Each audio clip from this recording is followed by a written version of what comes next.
Getting ready to step into your career era? Set yourself apart with Adobe Creative Cloud Pro for students. Hone your skills with apps like Photoshop, Illustrator, Premiere Pro, and more, powered with the latest in creative AI. Students save over 55% so you can build a portfolio you're proud of. Launch your future with Adobe Creative Cloud Pro for students. Visit adobe.com/students to learn more. Hi, welcome to IKEA. This is my college campus. Correct, but I see you're on IKEA.com ordering some college items. My daughter's room is pretty bare. We need a lamp, some comfy pillows, her favorite stuffy. Dad! With pickup options, we've got what you need to conveniently order IKEA. Literally anywhere. Sweet. More time for gaming. And studying. Wait, where are you going now? Got to show the Ultimate Frisbee team how easy it is to order from IKEA. Get IKEA whenever, wherever, however you want. Choose from thousands of pickup locations, affordable delivery options, and more. Choice Hotels get you more for your money so you can maximize any road trip. Let's get real close to hear the maximum sizzle of Comfort Inn's free hot breakfast. Maximized. Check into more. Book direct at choicehotels.com. Your burger is served, and this is our finest Pepsi Zero Sugar. Its sweet profile perfectly balances the savory notes of your burger. That is one perfect combination. Burgers deserve Pepsi. Brace the rudders! Raise the sails! Raise the sails! Captain, an unidentified ship is approaching. Over. Roger. Wait, is that an enterprise sales solution? Reach sales professionals, not professional sailors. With LinkedIn ads, you can target the right people by industry, job title, and more. We'll even give you a $100 credit on your next campaign. Get started today at linkedin.com/results. Terms and conditions apply. Welcome to the HCI family of podcasts. We're your source for personal, professional, and organizational growth and development. We share our own original research, explore industry trends, and interview executives and thought leaders from across the globe. Join us for practitioner-oriented content around all things leadership, HR, talent management, organizational development, and change management. Maximize your personal and organizational potential with the HCI family of podcasts. Pamela Eyring, welcome to the conversation today. Thank you, John. I'm glad to be with you. It is a pleasure to be with you. You're joining us from South Carolina. I'm south of Salt Lake City in Utah. And today we're going to be talking about 5 ways to develop professional etiquette in your organization to innovate teams. This is a really interesting topic to me. It's one that I don't think about all that often, frankly. And so I think I'm really going to learn a lot from this conversation. I look forward to picking your brain a little bit and trying to better understand this idea of etiquette around innovation. Innovation is something I think a lot about. I just haven't really thought about the tie-in between etiquette and innovation. So I think it'll be a really fun conversation. As we get started, I wanted to share Pamela's bio with everybody. Pamela Eyring is president and owner of the Protocol School of Washington, an accredited school focusing on international protocol, business etiquette, and communication skills training. With more than 4 decades of public and private sector experience in operational protocol and educational development, Pamela has extensive knowledge of U.S. and international practices and is a global thought leader in the etiquette and protocol industry. Again, I think that's fascinating. As someone who's traveled extensively abroad, and I've worked in many other countries and travel for both work and pleasure, consulting, etc., I can recognize how important it is to understand etiquette, to understand cultural differences and norms. All of that's vital. So we're going to unpack all this together. Pamela, anything you would like to highlight by way of your background or personal context before we dive on in? Ryan Reynolds here from Mint Mobile. With the price of just about everything going up, we thought we'd bring our prices down. So to help us, we brought in a reverse auctioneer, which is apparently a thing. Mint Mobile Unlimited Premium Wireless. How to get 30, 30, bit to get 30, bit to get 20, 20, 20, bit to get 20, 20, bit to get 15, 15, 15, 15, just $15 a month? Sold! Give it a try at mintmobile.com/switch. Upfront payment of $45 for 3-month plan, equivalent to $15 per month required. New customer offer for first 3 months only. Speed slow after 35 gigabytes if network's busy. Taxes and fees extra. See mintmobile.com. This message is sponsored by Greenlight. With school out, summer is the perfect time to teach our kids real-world money skills they'll use forever. Greenlight is a debit card and the #1 family finance and safety app used by millions of families, helping kids learn how to save, invest, and spend wisely. Parents can send their kids money and track their spending and saving, while kids build money confidence and skills in fun ways. Start your risk-free Greenlight trial today at greenlight.com/Spotify. That's greenlight.com/Spotify. This episode is brought to you by Polestar. There's only one true way to experience the all-electric luxury SUV Polestar 3, and that's to take a test drive. It can go from 0 to 60 in as little as 4.8 seconds with the dynamic handling of a sports car. But to truly understand how it commands the road, you need to be behind the wheel. Up to 350 miles of range, the 3D surround sound system by Bowers & Wilkins. It's all something you have to experience to believe. So book your test drive for Polestar 3 today at polestar.com. Learning through play starts with Lego Duplo. With Lego Duplo, toddlers can develop real-life skills while having fun with colorful bricks made just for them.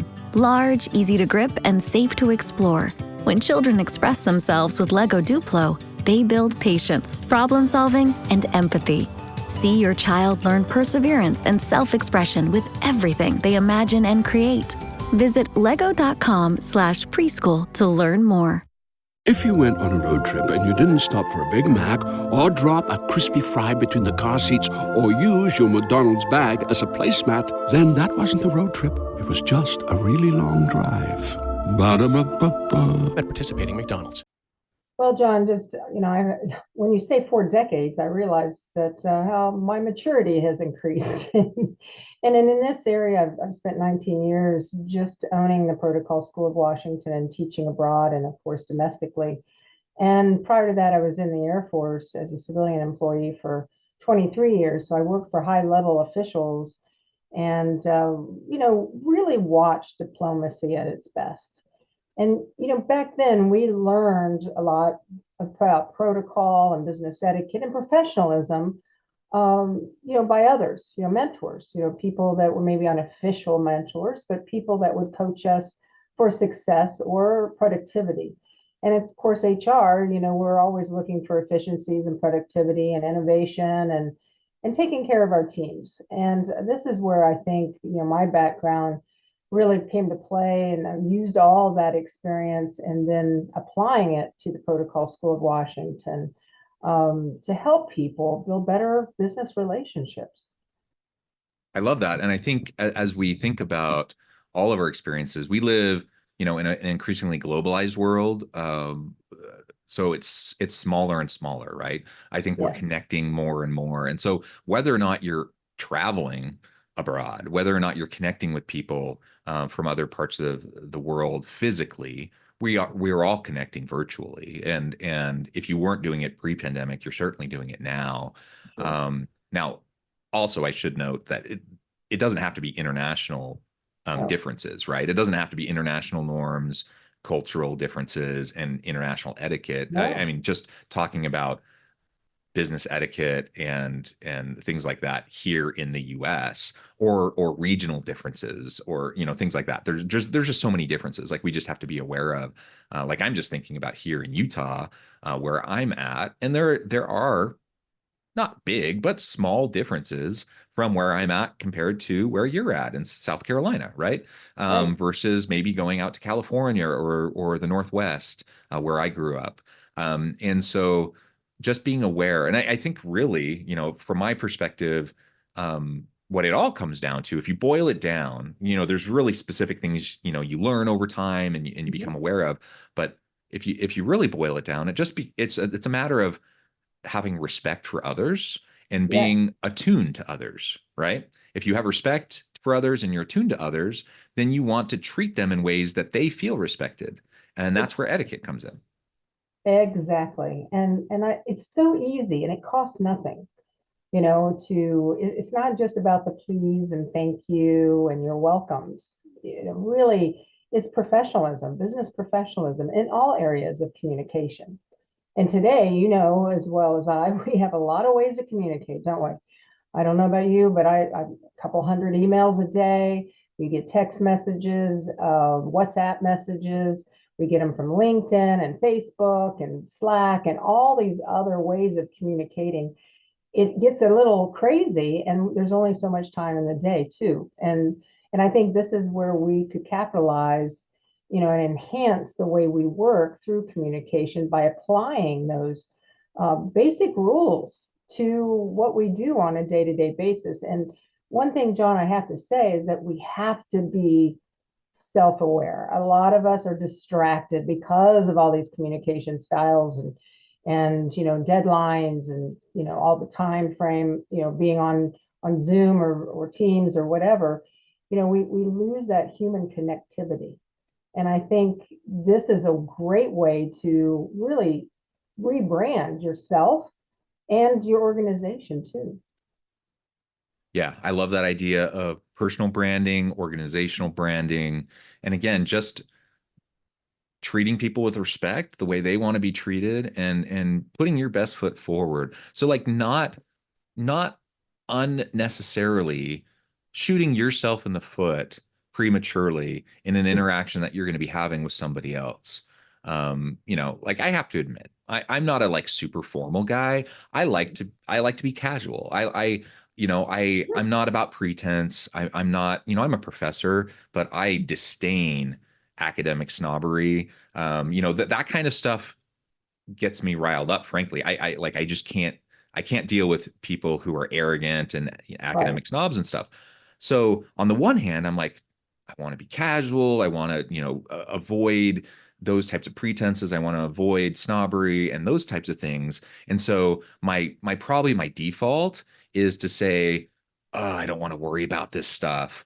But what I can't allow myself to do is to not pay attention to the extent that it then demonstrate it sends signals to people that maybe I don't care, that maybe I'm not taking them seriously, that maybe, whatever. And that's not what I feel. That's not what I mean. So like if I am interacting with somebody, the fact that I try not to be an arrogant academic, that has nothing to do with them. Like that's me trying to not be stuck up. And it's so I guess what I'm saying is whatever our personal baggage is around this stuff, we have to be very careful not to have that bleed over into the kind of the golden rule of like do unto others as they would have you do unto them, and vice versa. Like the platinum rule, the golden rule, like make sure that you just be with people the way that will be most effective, and don't shoot yourself in the foot. So even though like I would prefer that people not worry so much when they're around me. I would prefer that people just be comfortable when they're around me. But not everyone that I'm around is going to feel the same way. And so I need to make sure that I'm there with them the way that they're comfortable. Just because what I'm comfortable with that's not what they're comfortable with. And if I can remember that, and I can be attuned to that, and if I can then behave in ways that will ease their comfort level and make them open to me, then that makes me more effective. That makes me more effective as a communicator. It makes me more effective as a leader. It makes me more effective as a colleague. And ultimately, that's what I want. And I don't want to make people uncomfortable. I don't want people to be put off by me. That's actually the opposite of what I want, right? But you just did this, John. You're a perfect example of that respect. When I first got online with you, how did I address you? You said, hello, Dr. Westover. That's right. I used your honorific because I noted that you were a PhD and you respectfully earned that. So, but what you did for me was say, oh, and please just call me John, not Jonathan, but John. And I paid attention to that. And now I can call you John. You made me feel at ease. I use formality as a way to start a conversation, especially if I'm dealing with high level officials or, police or, mayors, governors, people with title that they've earned. Now, and not that all do this, especially internationally, but here domestically, you just put me at ease, just by saying, oh, please just call me John. And then I should do the right thing by saying, okay, John, thank you very much. And so you've already brought that level of formality to a more casual conversational element, which makes people feel more comfortable. So I think you're probably doing it and not realizing how you're making people feel comfortable. Now, some academics, some people with rank, like military and other government officials, tend to keep their rank. They sometimes prefer to be addressed that, especially senators and Congress people. So it's using it, and then you decide. If they want to stay on that level of formality. Perhaps maybe it's just their communication style, or maybe they're not paying attention to say, hey, just call me by our first name. And definitely in the US, we're more on that first name basis. Internationally, as you're quite aware, that a lot of them stick with that formality until they get to know you. They're not going to tell you much about their family. They're not like our here in the United States. So, but you just did. You made me feel very comfortable by saying, hey, just call me John. And then I realized that you're not that want to hold that academic level to a standard of formality with me. Yeah, but the matter of fact is that for me, that's what I prefer. But other professors, even down the hall from me at the university, might prefer differently. And in fact, my wife, she's also a professor. She literally has an office just down the hall from me, like 30 seconds. She's a woman. And sometimes women, because sometimes they're not given their due for the work that they put in, sometimes, I definitely want to make sure that I'm always acknowledging their titles and that the work that they put in.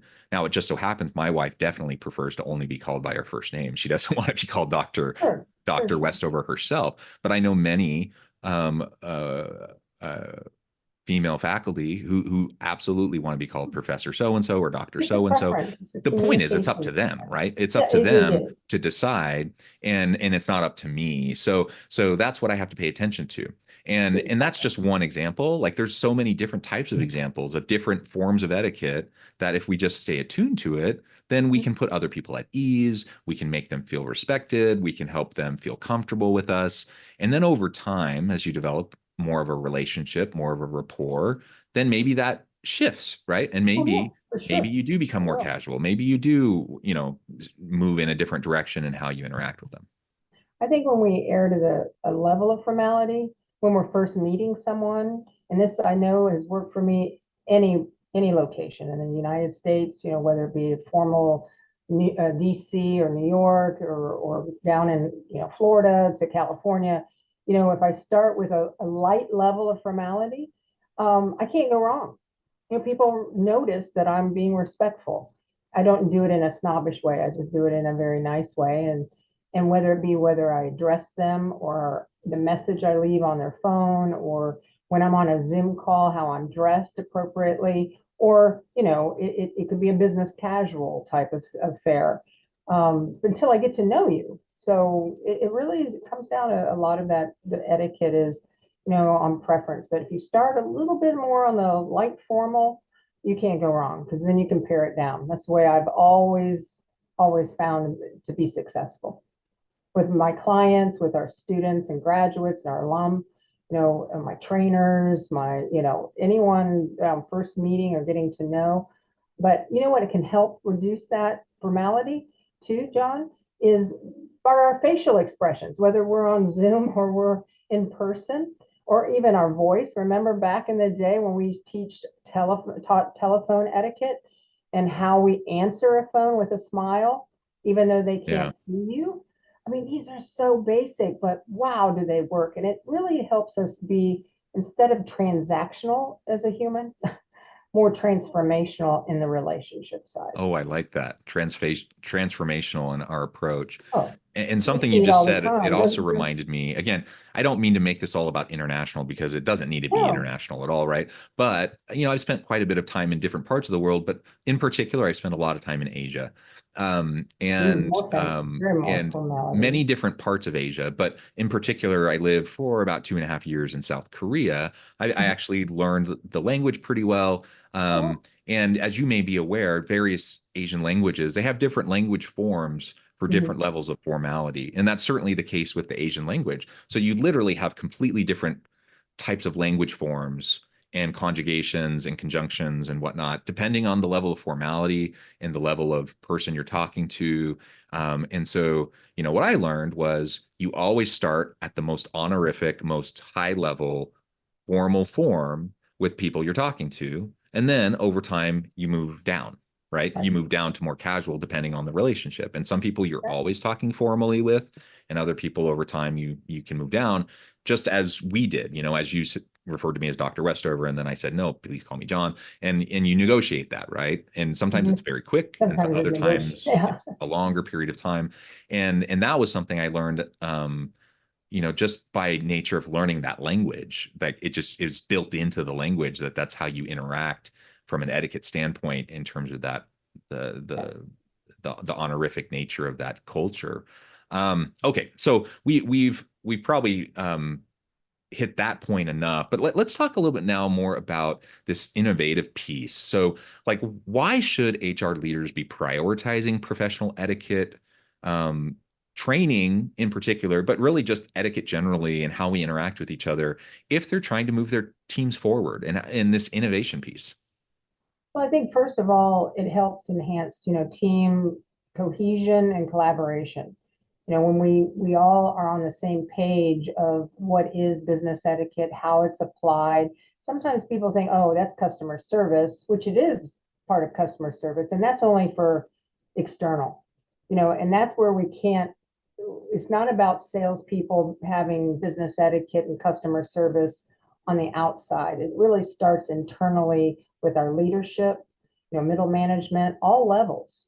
And, I really highly recommend any of the new onboarding, have consistency. Now, of course, leaders have to model this. It's not just, only the salespeople have to have business etiquette or professionalism or whatever. No, every level needs to be on the same page of what it means to the culture of that organization. And I think when you do that, it puts I don't want to call them boundaries, but it puts accountability on us as employees, as stakeholders in that company or organization, whether it's for profit, not for profit, public or private. I really feel that starts with internal. So with my team, for instance, and I might have a small team, they know the expectations I have when they're on a meeting. What they're going to be on time, they're going to be prepared, they're going to be dressed appropriately for the occasion.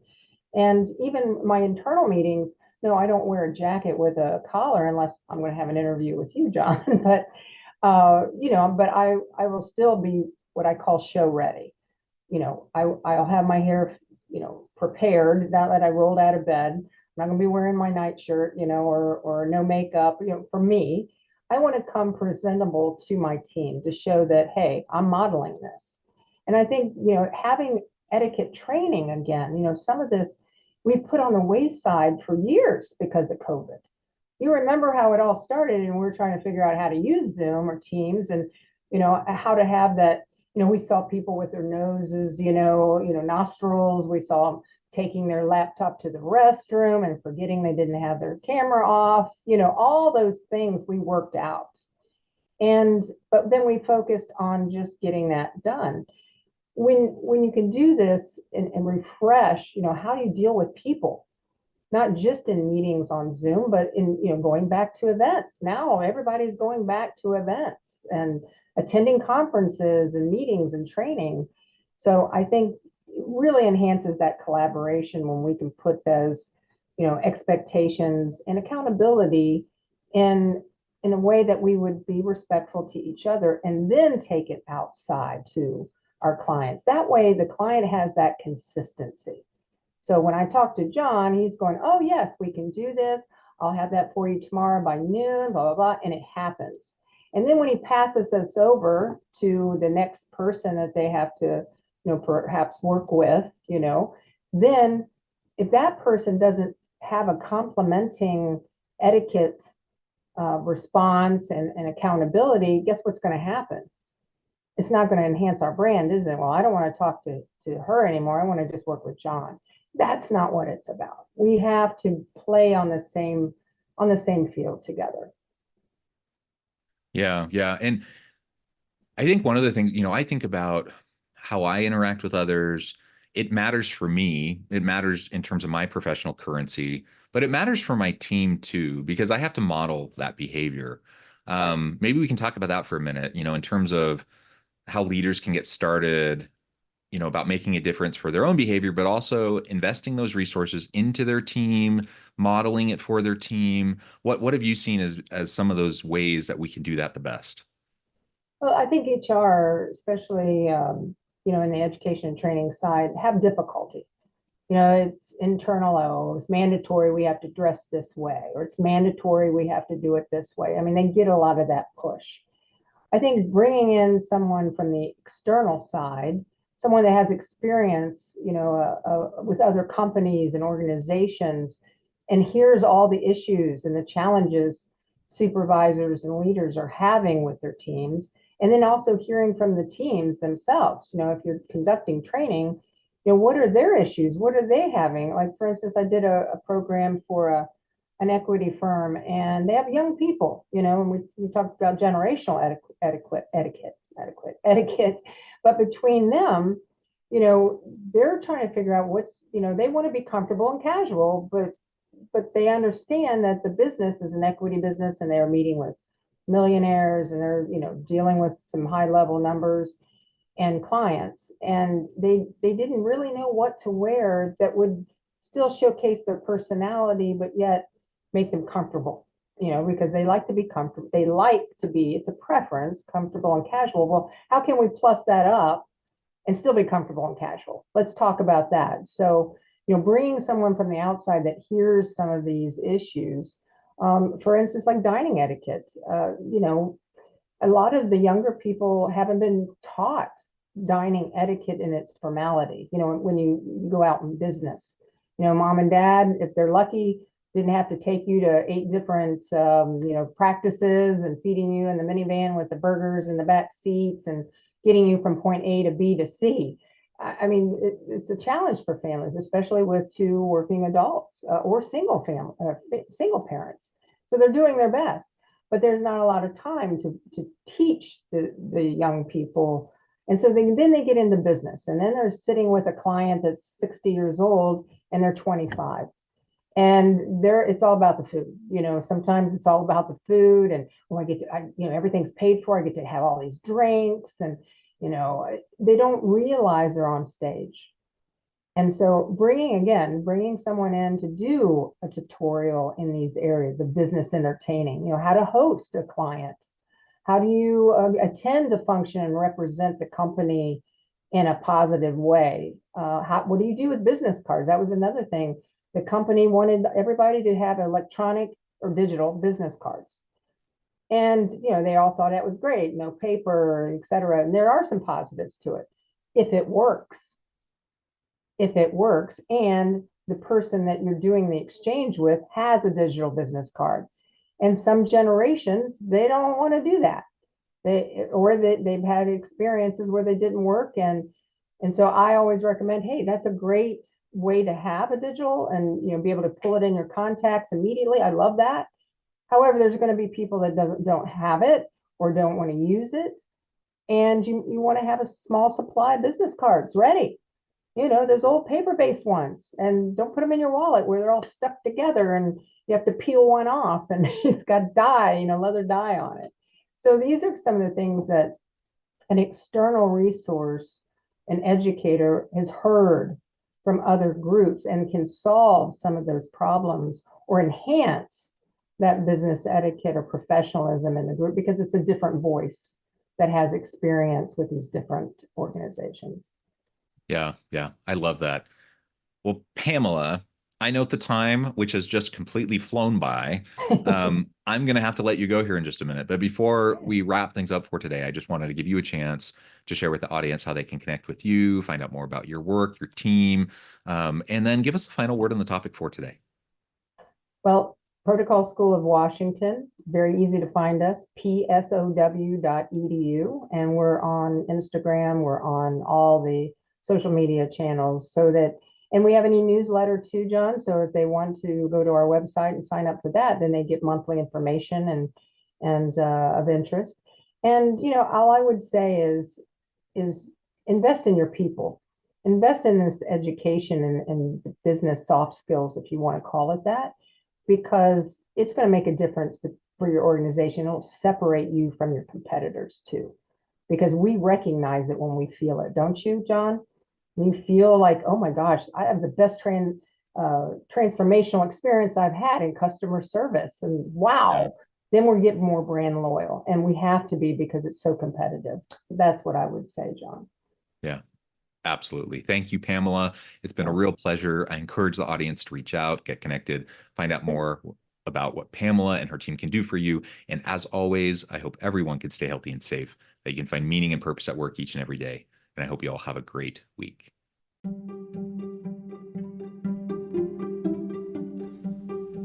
Thanks for joining us for this episode of the podcast. We hope you stay healthy and safe, and please join us again soon.